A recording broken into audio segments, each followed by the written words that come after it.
है इस जबान का। कल कहा था कि हमारी जबान हमारी पहचान है। हम किस व्यक्तित्व से प्रभावित हैं, हमारा खानदान कैसा है, ये हमारी जबान कहलवाती है और कहती भी है। देखिए, हिंदी साहित्य जगत की एक मूर्धन्य हस्ती हुई है, सुंदर कवि सुंदरदास। उन्होंने एक सवैया लिखा है इस जबान के ऊपर, इस वाणी के ऊपर। वाणी क्या क्या करती है, क्या क्या कर सकती है, उन सभी बातों को अधिकांशतः 4 लाइनों में, 4 पंक्तियों में पिरो कर रख दिया। देखिए, वचन ते दूरी मिटे, वचन विरोध होए।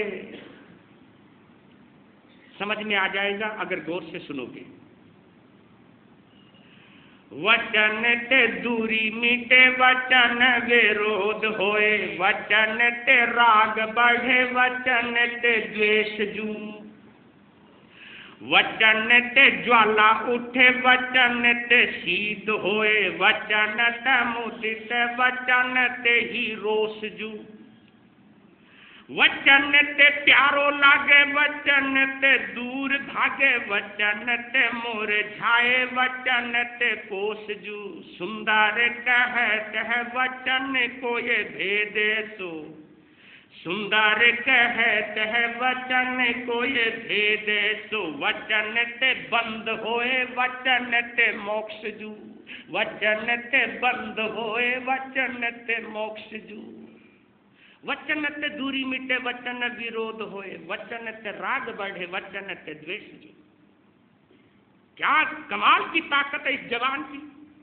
इस जिह्वा में कितनी ताकत है, कितनी शक्ति है। वचन ते दूरी मिटे, ये जबान है जो 2 दिलों की दूरियों को नजदीकियों में बदल देती है। और ये जबान ही है जो खून के रिश्तों में खटास घोल देती है। और की तो बात छोड़िए आप, खून का रिश्ता। ये जबान ही है जो परायों को अपना बना देती है, और ये जबान ही है जो अपनों को पराया बना देती है। दूसरों को नजदीक ला देती है, अपनों को दूर कर देती है। ये जबान ही है जिसको सुन करके किसी के प्रति राग आ जाता है, प्रेम आ जाता है, प्यार आ जाता है। कोई इतना प्यारा बोले, कोई इतना मीठा बोले कि ऐसा मन करे ये बोलता ही रहे, ऐसा ही दिल करे ये फूल बरसते ही रहे, ये फूल झरते ही रहे। कभी कभी हम मीठे बोलने वाले को ऐसा कहते हैं कि जब तू बोले है तो ऐसा लगे है जैसे फूल बरस रहे। वाह! वचन ते राग बढ़े, वचन ते द्वेष जू। और कुछ बातें ऐसी हैं, कुछ शब्द ऐसे हैं जो इस वाणी के सहयोग से निकलते हैं कि दिल में नफरत घोल देते हैं। ये शब्द हैं जो बार बार कहते हैं उससे मिल। ये शब्द हैं जो दिल का एक कोने से आवाज आती है रहने दे, उसकी बजाय किसी जानवरों से मिल ले तो अच्छा रहेगा। ये जबान है। ये जबान है जब जानवर की भी कीमत बढ़वा देती है। ये जबान है जब दूसरों की तरफ भी हमें आकर्षित करवा देती है। वचन ते ज्वाला उठे, वचन ते शीत होए। कमाल की बात है, एक बात ऐसी कह दो पानी में भी आग लग जावे, पानी में भी आग लग जावे। ये जबान की करामात बतला रहा हूं। वचन ते ज्वाला उठे, एकदम माहौल ही गर्मा जाता है, एकदम माहौल ही खराब हो जाता है। वचन ते शीत होए, ये शब्द है जो बिगड़े हुए माहौल को भी शांत कर देते हैं। ये जबान है जो स्थिति को कंट्रोल से बाहर भी कर देती है, और ये जबान है जो कंट्रोल से बाहर हो चुकी है स्थिति, उसको भी कंट्रोल में ला देती है, उसको भी नियंत्रण में ला देती है। और ये तो आप लोगों ने अपनी जिंदगी में देखा होगा। ये सुंदर दास ने कोई आसमानी बातें नहीं कही है, ये जमीनी बातें कही हैं, ये अनुभव की बातें कही हैं। दुनिया को इस अनुभव के दौर से गुजरते हुए देखा है, तभी ये लेखनी हरकत में आई है, तभी ये लेखनी से निकले हैं शब्द। वचन ते ज्वाला उठे, वचन ते शीत होए, वचन ते मुदित, वचन ते हीरो सजू। कुछ शब्द ऐसे हैं जब दिल खिल जाता है, कुछ शब्द ऐसे हैं जब हम किसी के लिए बोलते हैं तो दिल में ही गुदगुदी हो जाती है, दिल में ही गुदगुदाहट होने लगती है। एक कहावत आती है, पता नहीं सही है या गलत है, ये तो मैं जानता नहीं, लेकिन शायद इस दौर से आप गुजरते हो जब आप अपनी जिंदगी से निराश होकर, किसी ऐसी बीमारी के शिकार होकर, जब तुम्हारा दिल ये कहने लगे कि अब कोई उम्मीद नहीं है मेरी जिंदगी की, अब मैं बचूंगा नहीं। लेकिन जब आप किसी डॉक्टर के पास जाते हैं और डॉक्टर आपका हाथ देखकर, आपकी नब्ज पर हाथ धर के, आपके चेहरे को देखकर एक छोटी सी मुस्कुराहट आती है उसके चेहरे पर, और मुस्कुराते हुए कहता है घबराने की कोई जरूरत नहीं, कोई जरूरत नहीं, तेरी बीमारी लाइलाज नहीं है, बिल्कुल 2 महीने में तुझे ऐसा कर दूंगा जैसे 16 साल का है। बस इतना ही तो बोला है उसने। इतना सुनते ही अंदर की निराशा दूर हो जाती है, मैं बचूंगा। यही तो शब्द है, यही तो बात है। और एक हट्टे कट्टे आदमी को भी अगर ये कह दिया जाए, ये बड़ी करामात है। मुझे हिटलर की बात बड़ी पसंद आई, इस बात के ऊपर बात याद आ रही है मुझे। हिटलर ने एक बात कही थी, पता नहीं वह बात कितने मायने में सत्य है ये तो मैं नहीं जानता हूं, लेकिन मैं आपके मुंह से ही कहलवा रहा हूं कि उसकी बात कितनी महत्वपूर्ण थी। इस संदर्भ में कही गई वो उक्ति या सुक्ति कितनी महत्वपूर्ण थी। हिटलर ने एक बात कही थी कि एक झूठ को अगर 10 बार दोहरा दोगे, 10 बार बोल दोगे, तो वो झूठ भी हमें, बोलो, सत्य लगने लगेगा। सत्य। क्या गजब की अनुभव की भरी बात कही उसने। आप कहोगे नहीं महाराज, झूठ कभी सच मालूम देने लगता है। नहीं, लेकिन ये है, एक आदमी स्वस्थ हो, बिल्कुल हट्टा कट्टा हो, अगर 4 आदमी प्लान बना लेना उसको बीमार करने का, बड़े आराम से कर सकते बीमार उसको, बड़े आराम से जी। भाई यही तो कहना है, चारों ने प्री प्लान करके यही तो कहना है। क्या बात है, तेरा चेहरा कुछ उतरा उतरा सा नजर आ रहा है, चेहरे पर वो चमक नहीं जो पहले थी। क्या बात, तू ठीक तो है ना? हाँ मैं बिल्कुल ठीक हूँ, ऐसी तो कोई बात नहीं, अच्छी तरह खा रहा हूँ, अच्छी तरह पी रहा हूँ। अच्छा, हो सकता है हमारी नजर में कोई कमी हो। कहते निकल गया। आधे घंटे बाद एक और आया, है भाई क्या बात है, तू ठीक तो है ना? हैं? क्यों, कुछ गड़बड़ नजर आ रही है? उनको हाँ, आंखें कुछ पीली पीली सी नजर आ रही है, लगे है कुछ बीमारी है। अरे नहीं नहीं नहीं नहीं, पर लेकिन अब के नहीं में कोई ज्यादा, बोलो, दम नहीं है। वो सोचने लगता है क्या बात है। इतने में आधे घंटे बाद तीसरे ने टोक दिया, क्या बात है, तेरी तबीयत तो ठीक है। चौथे ने कह दिया तेरी तबीयत तो ठीक है। वो तो एकदम से शीशे के आगे जाएगा, अपने पर भी विश्वास नहीं, शीशे पर पहुंच जाएगा, दर्पण के सामने वो गौर गौर से देखेगा और आखिरी में ये कहने लगे, हाँ यार कहीं ना कहीं कुछ ना कुछ तो गड़बड़ है, डॉक्टर को दिखाना चाहिए। और केवल इन्हीं शब्दों को सुनते सुनते, ये कमाल की बात है, इन्हीं शब्दों को सुनते सुनते उसका ब्लड प्रेशर या तो हाई हो जाएगा और या नहीं, कोई बात नहीं। देखो शब्दों का कितना असर, शब्दों का कितना प्रभाव, वाणी के प्रमाणों में कितनी बड़ी ताकत। ये बात बहुत मायने रखती है। इसलिए कहता हूं वाणी का सदुपयोग करना सीखिए, वाणी की महत्ता समझिए। एक बात और कहूं, कहते हैं जानवर तो इसलिए दुखी है क्योंकि वो बोल नहीं पाता। जय हो। जानवर तो इसलिए दुखी है, पशु इस बात से दुखी है क्योंकि वो बोल नहीं पाता। और आदमी इसलिए दुखी है, एक बिना बोल के दुखी और एक बोल बोल के दुखी।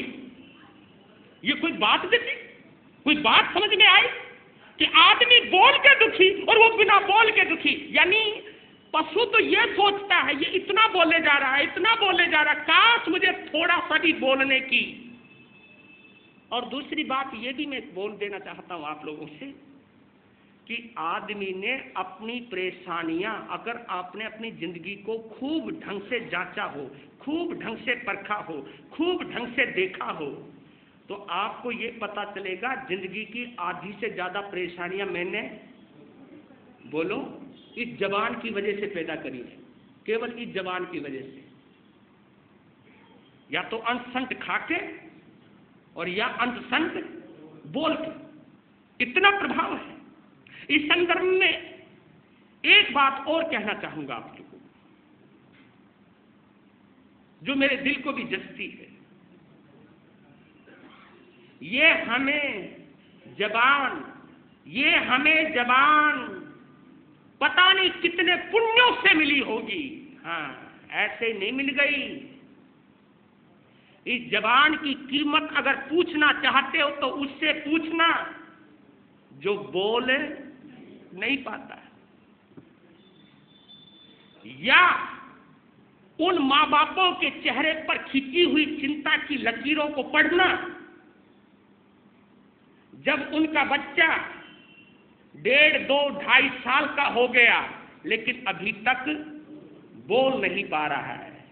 उस मां बाप से पूछना, क्योंकि ये जबान हमें समाज से जोड़ती है, ये जबान हमें परिवार से भी जोड़ती है, ये जबान हमें औरों से भी जोड़ती है, ये जबान हमें पूरे ब्रह्मांड से जोड़ती है।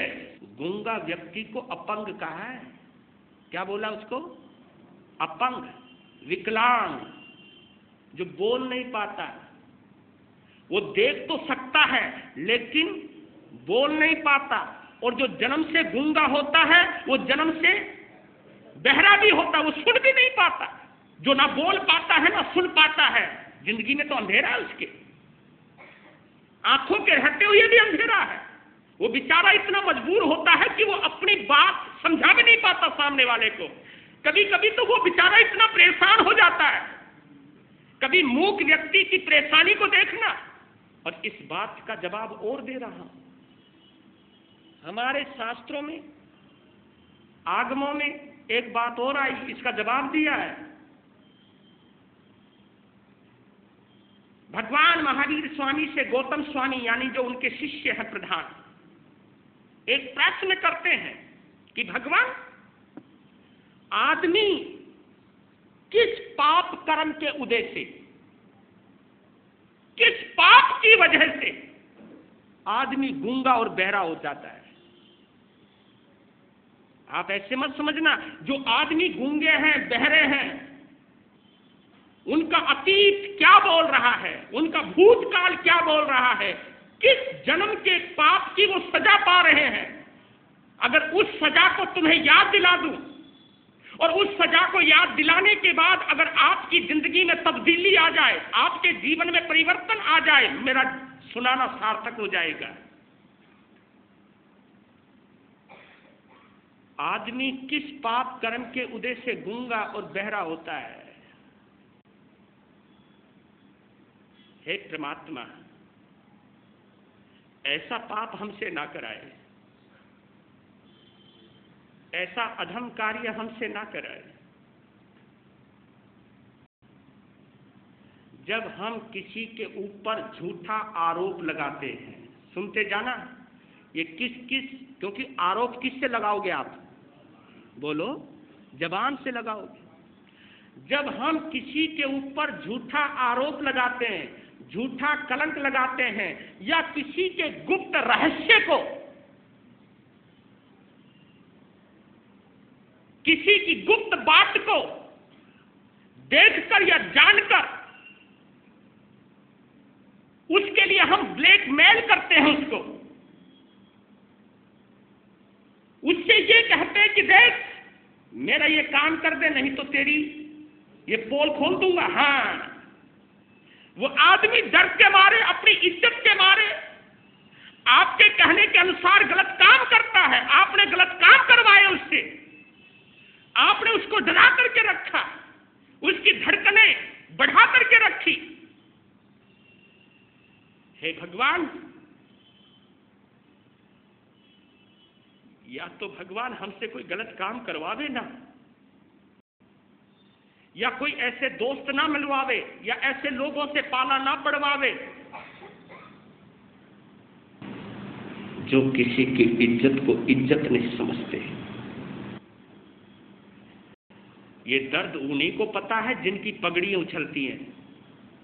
किसी की पगड़ी उछालना आसान है, किसी की इज्जत को उछालना आसान है, लेकिन जिसकी इज्जत उछलती है, जिसकी इज्जत जाती है, उसमें कितना दर्द है, उसमें कितनी पीड़ा है, ये तो उसी को पता है। जिसकी इज्जत उछलती है, जिसके पांव फटे ना बिवाई, वो क्या जाने तीर पर आई, वो क्या जाने। जो धर्म शास्त्रों की निंदा करता है, गुरुओं का अपमान करता है, भगवानों को गाली देता है, किसी पर झूठे कलंक लगाता है, किसी के ऊपर गालियां बेमतलब बेवजह गालियां बोलता रहता है। कईयों को तो जबान पर गाली रहती है, बोलते ही बोलते हैं गालियां, जबकि हम उस वक्त बेवजह की गालियों से बच सकते हैं। इसका मतलब यह है कि हमको बोलना क्या आ गया जब हम जो चाहे वो बोल लें। परमात्मा ने कहा है, सुनिए, कबीरदास जी इस जबान के बारे में कितना सटीक बोलते हैं। समझाते हुए कहते हैं, वचन रतन मुख कोट है,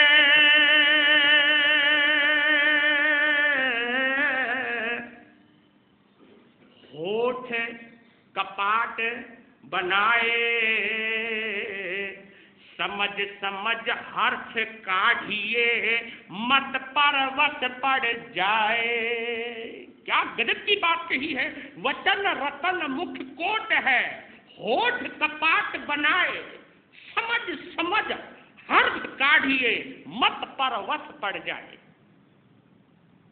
ये वचन नहीं, ये रतन है, बेशकीमती रतन, बेशकीमती रतन। मैंने कहा है कि अगर पानी की कीमत पूछना चाहते हो तो किससे पूछना? जो प्यासा है। भूखे अन्न की कीमत कौन जानता है? जो भूखा है। इस जबान की कीमत कौन जानता है? जो गूंगा है। उससे पूछना इस जबान की कीमत क्या है। वचन रतन मुख कोट है। ये रतन है, ये खजाना है, ये बहुत बड़ी दौलत है, उस खुदा के द्वारा दी गई सबसे बड़ी नियामत है। ये उसका सबसे बड़ा तोहफा है। ये हम जो बोलते हैं, मुख कोट, मुख जो अंदर मुंह है, जो आपका कोट, समझ रहे हो? कोट यानी तिजोरी, यानी खजाना। हाँ, ये खजाना, खजाने के बारे में तो बहुत ज्यादा है। जब तिजोरी खोलनी पड़े ना मजबूरी में, जो पैसा तुमने रख दिया हो कि ये भाई मुसीबत जब बहुत ही आएगी तभी खोलूंगा तिजोरी, आदमी चाहता नहीं। डिपॉजिट जब तुम करवा देते हो, फिक्स करवा देते हो, तो फिक्स डिपॉजिट को आप तभी तुड़वाते जब बहुत बहुत मजबूरी आ जाए। हाँ, ये मैं वही बतला रहा हूं। अरे दौलत से ही इस वचन की दौलत की कीमत समझ लो। जब हम दौलत की इतनी इज्जत करते हैं तो कम से कम इस वचन की इज्जत करना सीख लो, तब समझ जाइए आप। वचन रतन मुख कोट है, ये खजाना है, ये मुंह नहीं है आपका, ये तिजोरी है जिसके अंदर वचन रूपी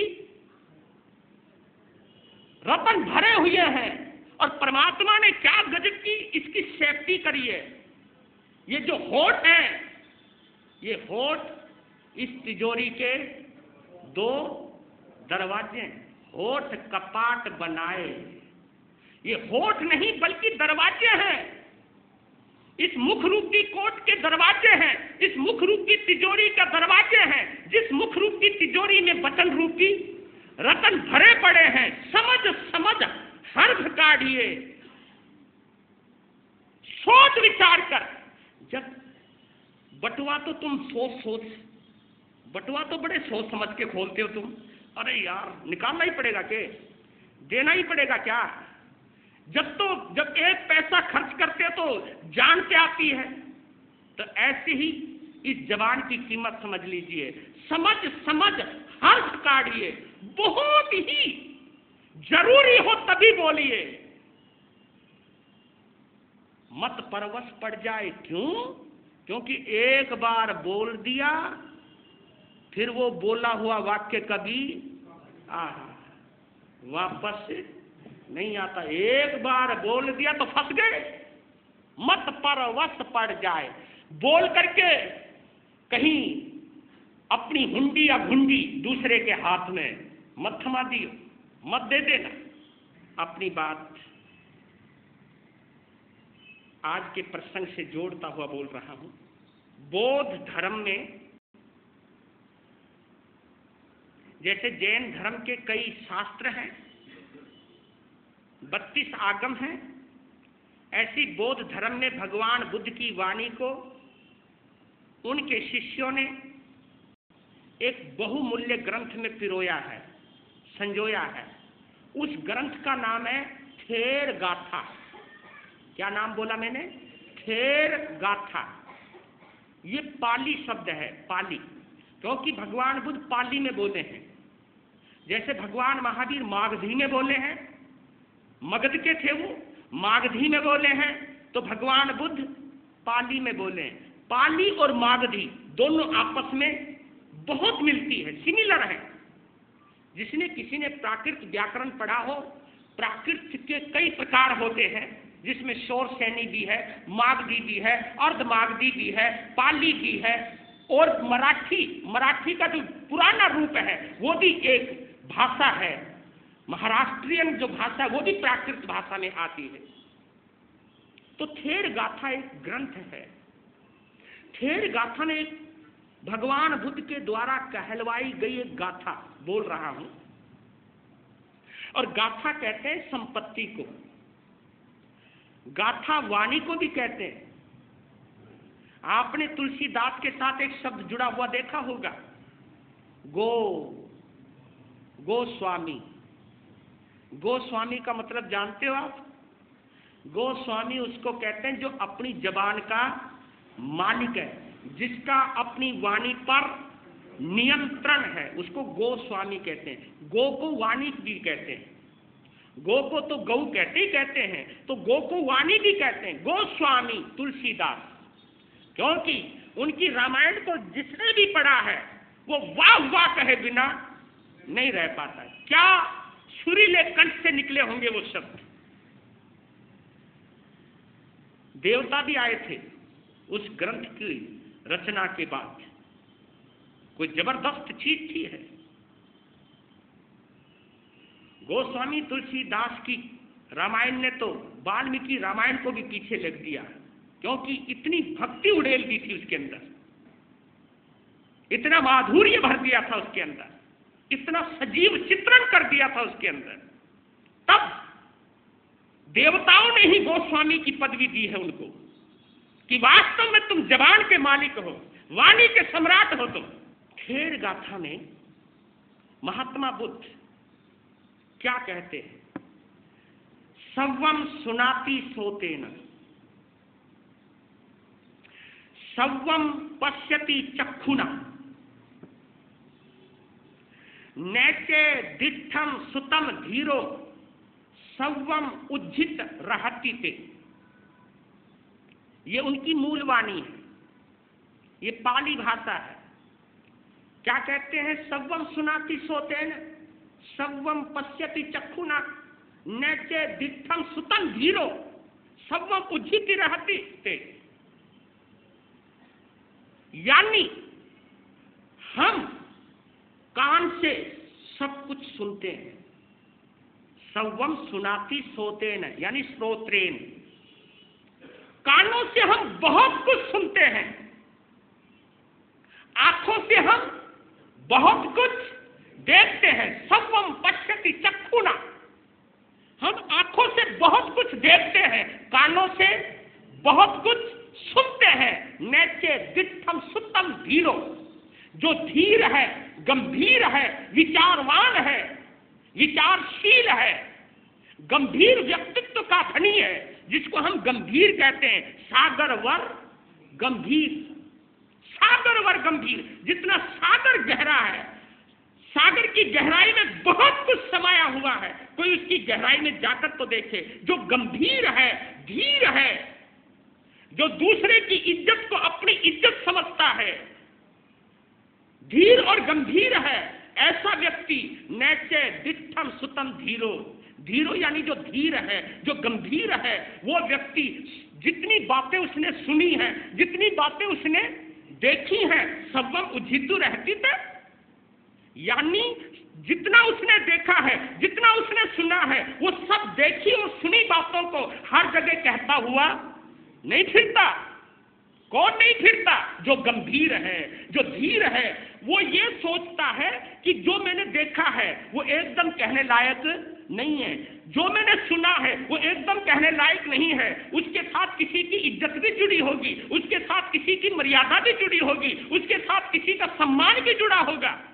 आज मैंने अपनी आंखों की वजह से देख लिया है, कानों की वजह से सुन लिया है, तो इसका मतलब यह नहीं कि जितना देखा है, जितना सुना है, मैं सबके आगे कहता चला जाऊं। जय हो। ये बात गंभीर पुरुष की है। जो गंभीर पुरुष है वो इस बात की महत्ता जानता है, क्योंकि अनजाने में कही गई बात या जानबूझकर ऐसी कही गई बात बर्बाद कर देती है। कैसे? मेरे गुरुदेव एक कहानी सुनाया करते थे, समय तो हो रहा है पर मैं बतला रहा हूं। एक कहानी सुनाया करते थे, दिल को छूती है वो कहानी मेरे, आप सभी को भी सुना रहा हूं। एक घर जिसमें दो ही प्राणी हैं, सेठ और सेठानी। सेठ सेठानी इसलिए बोल रहा हूं, थे तो वो नौजवान ही, लेकिन जैसे ही लड़के की शादी हुई, मां तो पहले ही मर चुकी थी, शादी के बाद बाप भी मर गया, तो घर में वो दो नौजवानों का जोड़ा, क्योंकि दौलत उसे विरासत में मिली थी, इसलिए लोग उसे सेठ ही कहा करते थे। सेठ का लड़का सेठ ही तो कहलाएगा। और देखिए, इधर पिता की आंख मूंदी और उधर किस्मत ने भी आंख मूंद ली। पता नहीं कभी कभी क्या होता है, इधर पिता की आंख बंद हुई और उधर किस्मत ने भी आंख मूंद ली। देखते ही देखते, देखते ही देखते 6 महीने के भीतर भीतर 3-4 दुकानें थी वो बिक गई और घर भी नीलाम हो गया, व्यापार सब खत्म हो गया। 6 महीने पहले जो आसमान पे था वो जमीन पर गिर पड़ा, 6 महीने में बर्बाद हो गए। वो सोचने लगा लड़का, पिताजी तुम क्या गए, अपने साथ सब कुछ ले गए, मुझे ये दिन देखने के लिए छोड़ गए।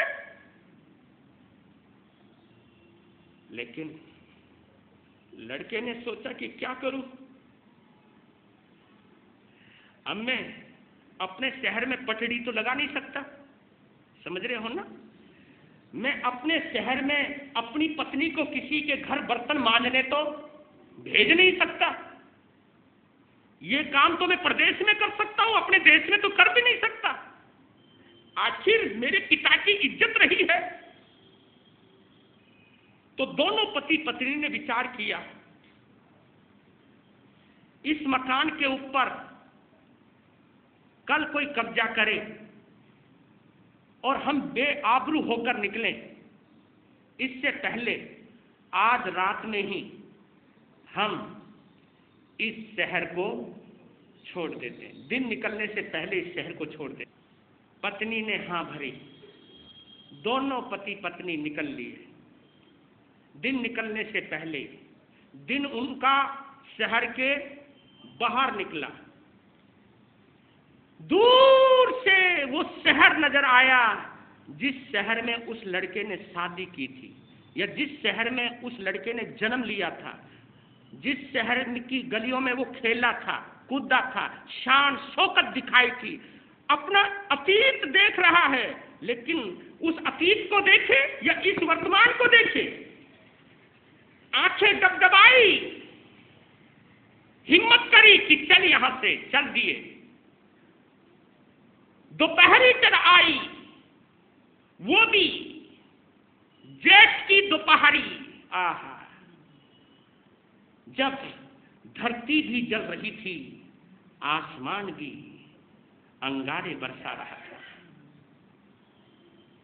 होठ सूख गए। पत्नी गर्भवती, वो कहने लगी प्यास। दूर से देखने लगे कि कहीं कोई बाग नजर आ जाए, कहीं कोई पेड़ नजर आ जाए, कहीं कोई हरियाली नजर आ जाए, कम से कम सुस्ताने के लिए छाया मिल जाए, प्यास बुझाने के लिए पानी की 2 बूंद मिल जाए।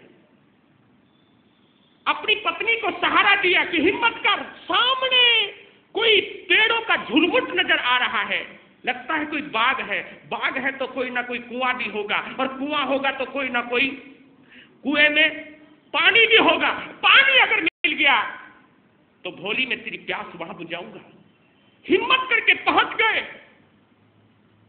कुएं को देखती जान में जान आई। उसको बैठाया, तू बैठ जा। अपनी पगड़ी उतारी, जो छोटी सी बाल्टी थी वही थी हाथ में, उसमें पगड़ी को बांधा, पानी को खींचा। पानी खींचते ही सबसे पहले अपनी पत्नी को पिलाया, कहा कि ले पानी पी ले। पानी पी, अभी तो पता नहीं जिंदगी में कौन कौन से दिन देखने होंगे।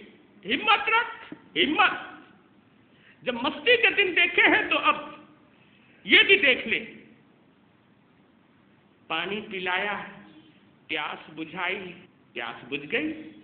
हाँ, अब मैं अपने लिए निकालता हूं। जिस वक्त अपने लिए पानी निकालने लगा, मुंडेर पर खड़ा हो गया, पानी निकालने लगा। देखो, जब किस्मत बदलती है, किस तरह अपने लोग भी साथ देना छोड़ देते। जब किस्मत बदलती है तो अपनों के भाव भी किस तरह बदल जाते हैं। उसकी पत्नी जिसने 7 फेरे खाए थे अग्नि की साक्षी से, जिसने ये कसम उठाई थी कि सुख दुख में हम साथ रहेंगे, उसने क्या सोचा कि ये तो बर्बाद हो गया, ये तो पता नहीं मुझे कहां ले लेके घूमेगा, और इसके सारे में कब तक बंधी रहूंगी। देखो क्या विचार आए। ये विचार पता नहीं उसके दिल में आए या किस्मत ने दिलवाए, ये तो भगवान जानता है। जिस समय उसकी प्यास बुझाकर, बड़ा प्रसन्न है वो, उसके बाद वो अपनी प्यास बुझाने के लिए पानी खींच रहा है। उसे क्या पता है जिसकी प्यास बुझाई है तूने, आज वो तुझे धक्का देने की भाव ला रही है। मुंडेर पर पानी खींच रहा था, वो उठी, उसी की पत्नी, और उसने पानी खींचते हुए पति को पानी में, कुएं में धक्का दे दिया। छपा की एक ध्वनि हुई। वो तो सोची, डर गई, और वो तो वहां से भागी, अपने मायके पहुंच गई। वो भी रोती हुई पहुंची। रोती हुई पहुंची मायके वालों ने कहा बेटी क्या बात है? कहा कि मैं बर्बाद हो गई। क्या हुआ?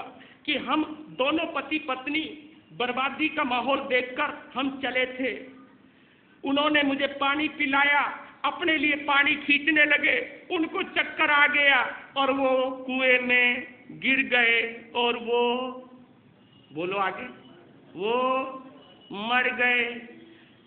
है बेटी ये तो बहुत बुरा हुआ, अजी उसका क्रियाकर्म भी कर दिया सब। उधर पहले कुएं में आले हुआ करते थे और कुआं कभी एकदम आदमी को नीचे नहीं ले जाता।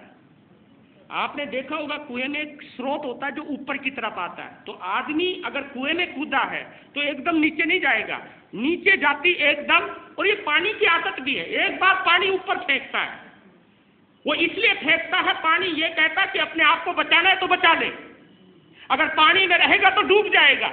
तो पानी भी एक बार ऊपर फेंकता। मैं जब तो कहता हूं अरे कम से कम पानी की तरह बन जाओ। एक बार कोई तुम्हारे जाल में फंस गया है, मुसीबत में फंस गया है, तो उसको निकालने की कोशिश करो। उसको क्यों और मारने की कोशिश करते हो, क्यों से और बर्बाद करने की कोशिश करते हो? तो जैसे वो ऊपर आया, इतनी पावर से आया कि उसका हाथ उस आले में आ गया। आले में आ गया तो वो उसके अंदर चढ़ के बैठ गया। उसकी आंखों में आंसू आ गए कि गरीबी इतनी बुरी कि जिसको मैंने दिल से चाहा, जिस बारे में मैंने कभी सपने में भी नहीं सोचा था कि वो मुझे धोखा दे देगी, उसकी पत्नी के जाने के 1.5-2 घंटे बाद उसी बाग में काफिला आया, एक सेठ का काफिला उसी बाग में रुका और सेठ ने कहा लाओ पानी लाओ। जब पानी मिला है, यहीं रोटी खाएंगे, यहीं रोटी पकाएंगे, यहीं नहाएंगे धोएंगे, क्योंकि पहले ऐसी जगह की तलाश हुआ करती थी। तो सेठ के नौकरों ने जब पानी के लिए बाल्टी नीचे डाली तो उस लड़के ने सोचा कि यही मौका है निकलने का, यही मौका है बचने का। उसने बाल्टी पकड़ ली, उन्होंने ऊपर की तरफ खींचा। अरे क्या हो गया? अंदर से आवाज आई, भाई मैं कोई भूत नहीं हूं। अरे आदमी, मैं गिर गया था, मुझे निकालो। तो सब आ गए और सबने पकड़कर उसे निकाला।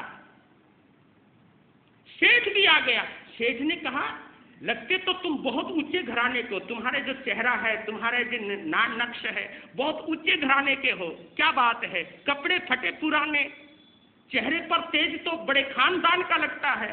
कहा कि बस नसीब था, बदल गया, आज इस हालत में पहुंच गया।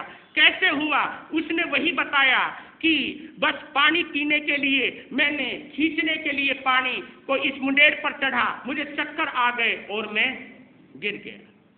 सेठ ने कहा कोई बात नहीं, तुझे बचना था तभी हम आ गए। उसको अपने साथ लिया, प्रदेश में गए। सेठ ने कहा कि मैं तेरी हेल्प करूंगा, ले कुछ पैसा ले और अपना ही व्यापार कर। उस पैसे से उसने व्यापार किया। अरे रे रे रे रे, किस्मत बदल गई, वक्त बदल गया। 6-7 साल में उसके पास उतना ही पैसा हो गया, सारा कर्जा भी चुका दिया। जब धन दौलत की भरमार हो गई और उसने हिसाब लगा लिया कि मैं अपनी दुकानें भी छुड़वा लूंगा जो मेरे पिता ने बनाई थी, मैं अपना मकान भी ले लूंगा, जो नीलाम हो गया था मुंह मांगे दाम पर ले लूंगा, तो ये सोचकर वो चल पड़ा। रास्ते में उसकी, बोलो, ससुराल। अब बोलो तुम होते तो क्या करते? उसका चिंतन है, देखो उस बच्चे का चिंतन, उस नौजवान का चिंतन। उसने क्या सोचा कि मेरी पत्नी ने मुझे ही धक्का नहीं दिया, बल्कि मेरी पत्नी ने मेरी बदनसीबी को धक्का दिया। अगर मैं उसी के साथ रहता, ना ये सेठ मिलता, ना ये कुछ मिलता। देखो पॉजिटिव थिंकिंग जितनी होती है तो बुराई में से किस तरह अच्छाई निकालते हैं बंदे। जब पॉजिटिव थिंकिंग होती है, सकारात्मक चिंतन होता है, तो आदमी बुराई में से किस तरह अच्छाई को निकालता है, और अच्छाई को नहीं बल्कि सच्चाई को निकालता है वो। पॉजिटिव चिंतन में सच्चाई, अच्छाई नहीं बल्कि सच्चाई उभर करके आती है, और सच्चाई को ही दर्पण में झलकाना, दिखलाना, ये पॉजिटिव थिंकिंग का कमाल होता है। और नेगेटिव थिंकिंग में तो वो बुरी लत होती है कि आदमी को अच्छाई में भी बुराई नजर दिला दे। तो सोचने लगा मेरी पत्नी ने मेरे ऊपर बड़ा उपकार किया और मैं दूसरी शादी करूं तो क्या पता वो कैसी आएगी, और इस वक्त वो मेरे किसी ना किसी संतान की मां बनी होगी, तो उसी को ही अपनाऊंगा, मैं कोई दूसरी शादी करने वाला नहीं हूं, बस वही मेरे लिए अच्छी है। पहुंच गया जी, दरवाजा खटखटाया।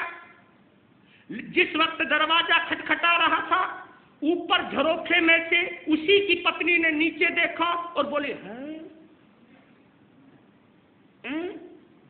ये तो मेरी, ये तो बच के। हे भगवान, अब मैं अपना मुंह कैसे दिखाऊं? अब देखिए, वो अंदर ही अंदर डर गई, कहा कि पता नहीं ये क्या कहेगा। उसने तो अपने अंदर के दरवाजे की चटकनी बंद कर ली, जो होगा देखा जाएगा। उधर दरवाजा खटखटाया, उसने नहीं, उसकी माँ ने दरवाजा खोला। जैसे ही दरवाजा खोला, उसकी सासू माँ ने देखा, न कहा हैं?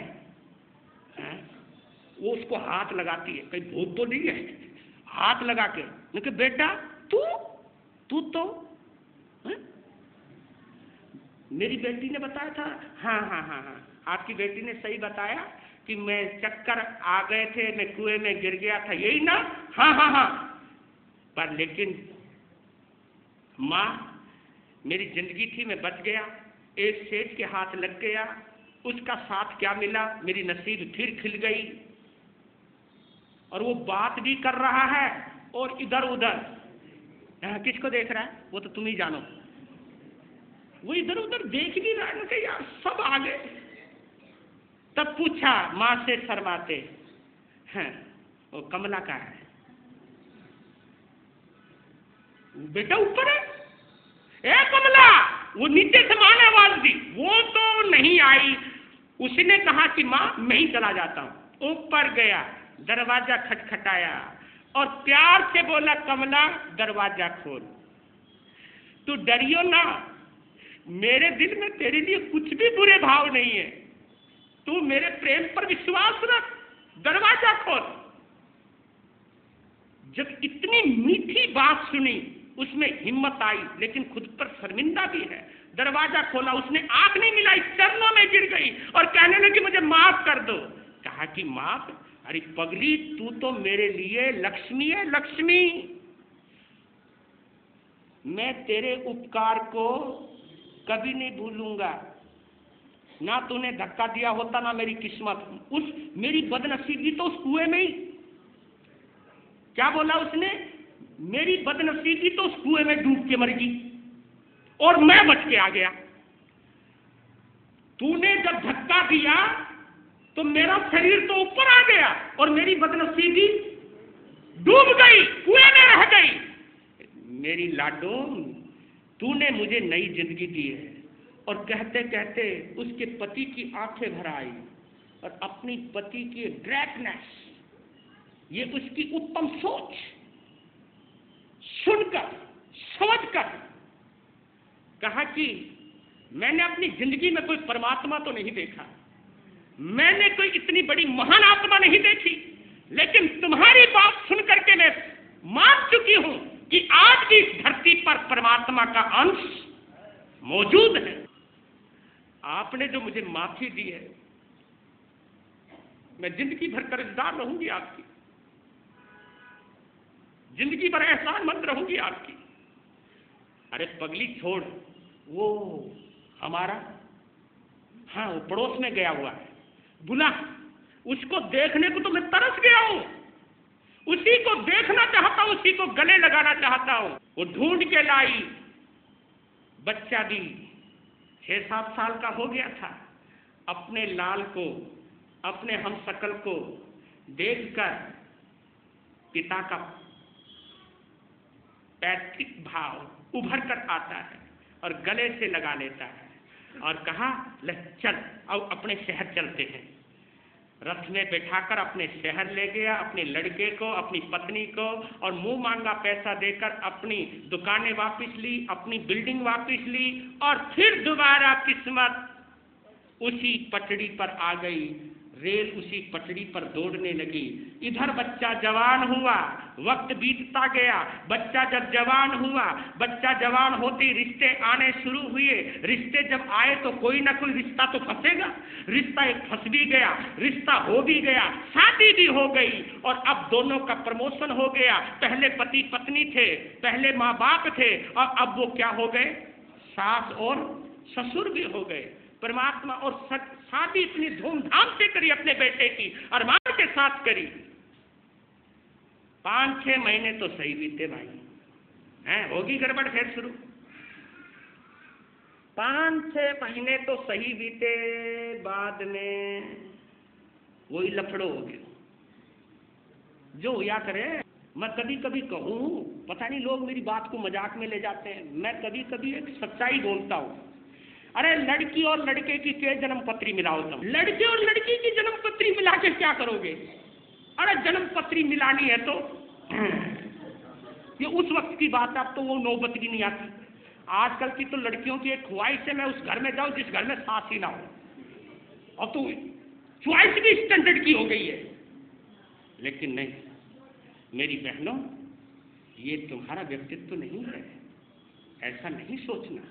तुम्हें अगर सोचना है तो ये सोचना है, जिस घर में मैं आई हूं उस घर को मैं बांध के रखूं, उस घर को मैं सजा करके रखूं।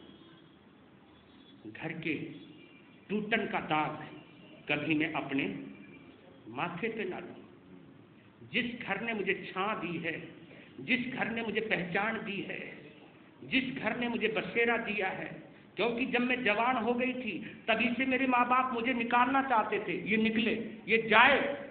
जब तक मैं माँ बाप के घर में रही, जवानी में रही, तो माँ बाप के लिए चिंता का विषय बनी रही। उनके चेहरे पर लकीरें खिंचती रही मेरी मौजूदगी के अंदर।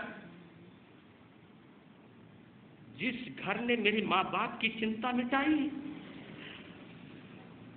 मैं उस घर में आकर उन लोगों की चिंता बढ़ाऊं, ये मेरे लिए अच्छी बात, ये चिंतन है, ये सोच है, ये सोच अवश्य लानी चाहिए।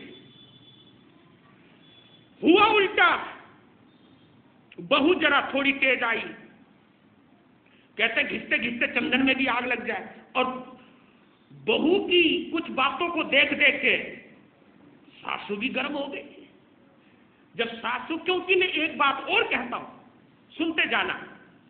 एक कहावत आती है, पता नहीं कहावत है क्या है, ये तो तुम जानो, क्योंकि जो बात दिल से कही जाती है वो कहावती बन जाती है।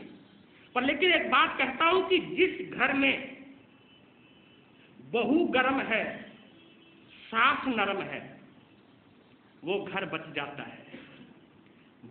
जिस घर में बहू गर्म, सास नरम, तो घर बचा रहेगा। या जिस घर में सास गरम, बहू नरम, तो भी बचा रहेगा। और जिस घर में दोनों ही गरम,